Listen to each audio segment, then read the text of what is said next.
That sound of Elmo made me scream, and now I like sing along with him without even knowing what I'm doing. So that's the scary truth about parenting. It's a weird thing that happens in your head. Now we don't hear that anymore. Cut to 2.5 years later, we're in the car saying, you know, la la la la Elmo song. I'm Liz Garbus, and my family is Dan Kogan, my husband, and my fantastic daughter Amelia, who is almost 3, and our beautiful son Theo. We live here in Brooklyn, in Park Slope. We expose her to all kinds of music, not just Elmo. And her favorite, she loves Jimmy Cliff, and she runs around singing Jimmy Cliff. She's been into the guitar for a couple of months now, but what has brought it to the place that it's at is the strap.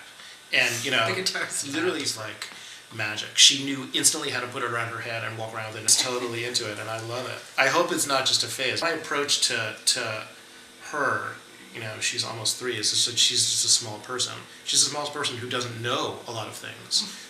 She knows almost nothing about anything, but she's a person. She's like a full, complex, rich, psychologically attuned, emotionally involved person. The first film I made after Amelia was born is called Coma. It's going to be out in July, and it's about parents who have essentially lost children to brain injury, like who have children in vegetative states or who are in these prolonged comas. And I've made all these films that have traveled to these terrible places, but never that sort of this horrible sense of loss in a parent-child relationship.